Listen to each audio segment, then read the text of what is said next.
हर हर महादेव। सावन मास में जरूर सुनो ये भगवान भोलेनाथ की कहानी। द्वितीय ज्योतिर्लिंग मल्लिकार्जुन स्वामी की धरती पर प्रकट होने की कथा। भगवान शिव को मानने और उनके आराधना करने वाले अनेक भक्त हैं। मान्यताओं के अनुसार भगवान शिव की श्रद्धा भक्ति से पूजा करने वाले लोग अपने सभी पापों से मुक्त हो जाते हैं। वे जन्म जन्म के बंधन से मुक्त होकर मोक्ष को प्राप्त हो जाते हैं। भारत में भगवान शिव के मुख्य रूप से 12 ज्योतिर्लिंग है। इन ज्योतिर्लिंगों में आज हम जानेंगे द्वितीय ज्योतिर्लिंग भगवान मल्लिकार्जुन स्वामी की कथा। मल्लिकार्जुन ज्योतिर्लिंग भगवान शिव का एक प्रसिद्ध ज्योतिर्लिंग है। ये ज्योतिर्लिंग आंध्र प्रदेश में कृष्णा नदी के तट पर स्थित है।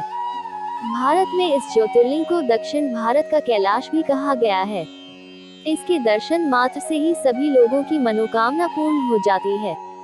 पुराणों में बताया गया है कि मल्लिकार्जुन ज्योतिर्लिंग में भगवान शिव और माता पार्वती की संयुक्त रूप दिव्या ज्योतियां विराजमान है। मल्लिकार्जुन ज्योतिर्लिंग श्री शैल पर्वत पर स्थित है।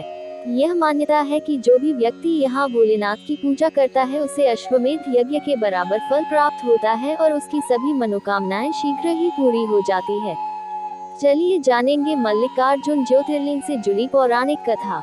भगवान शिव के दोनों पुत्र कार्तिकेय और गणेश में इस बात की शर्त लगी थी उनमें से बड़ा कौन है। भगवान कार्तिकेय का मानना था कि वे भगवान गणेश से बड़े हैं, जबकि गणेश जी कहते थे कि वो कार्तिकेय से बड़े हैं। इस बात पर माता पार्वती और भगवान शिव ने कार्तिकेय और गणेश से कहा कि जो भी पृथ्वी की परिक्रमा लगाकर सबसे पहले हमारे पास आ जाएगा वही बड़ा है। इस बात को सुनकर कार्तिकेय अपनी सवारी मोर पर बैठकर पृथ्वी की परिक्रमा करने निकल गए। लेकिन चूहे की सवारी करने वाले भगवान गणेश के लिए ये काम मुश्किल था। भगवान गणेश बुद्धि के दाता माने जाते हैं, इसलिए उन्होंने अपनी बुद्धि का उपयोग किया और माता पार्वती और पिता शिव की 7 बार परिक्रमा की और हाथ जोड़कर खड़े हो गए। कार्तिकेय पृथ्वी की परिक्रमा कर वापस आए तो शिव जी गणेश को विजयी घोषित किए। ये देखकर कार्तिकेय बोले कि धरती की परिक्रमा मैंने पहले पूरी की है, इसलिए मैं विजेता हूँ।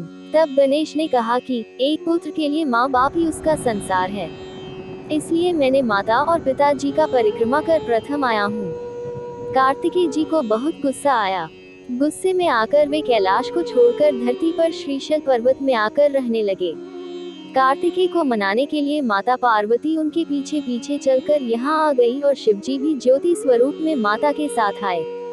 इसलिए ये शिवलिंग मल्लिका, माता पार्वती और अर्जुन, शिव दोनों के संयुक्त रूप से मल्लिकार्जुन कहलाता है। कहा जाता है कि कौच पर्वत के समीप में ही चंद्रगुप्त नामक किसी राजा की राजधानी थी। उसकी राजकन्या किसी संकट में उलझ गई थी। उस विपत्ति से बचने के लिए वह अपने पिता के राजमहल से भागकर पर्वतराज की शरण में पहुंच गई। वह कन्या ग्वालों के साथ कंदमूल खाती और दूध पीती थी। इस प्रकार उसका जीवन निर्वाह उस पर्वत पर होने लगा। उस कन्या के पास एक श्याम गौ थी। उसकी सेवा वह स्वयं करती थी। उस गौ के साथ विचित्र घटना घटित होने लगी। कोई व्यक्ति छिपकर प्रतिदिन गौ का दूध निकाल लेता था। एक दिन उस कन्या ने किसी चोर को श्यामा का दूध निकालते हुए देख लिया। तब वह क्रोध में आग बबूला हो गए। उसको मारने के लिए दौड़ पड़ी। जब गौ के समीप पहुंची तो उसके आश्चर्य का ठिकाना न रहा, क्योंकि वहां उसे एक शिवलिंग के अतिरिक्त कुछ भी दिखाई नहीं दिया। आगे चलकर राजकुमारी ने शिवलिंग के ऊपर एक सुंदर सा मंदिर बनवा दिया। वही प्राचीन शिवलिंग आज मल्लिकार्जुन ज्योतिर्लिंग के नाम से प्रसिद्ध है। इस मंदिर का भली भांति सर्वेक्षण करने के बाद पुरातत्वों ने ऐसा अनुमान किया है कि इसका निर्माण लगभग 2000 वर्ष प्राचीन है। इस ऐतिहासिक मंदिर के दर्शनार्थ बड़े बड़े राजा महाराजा समय समय पर आते रहते थे।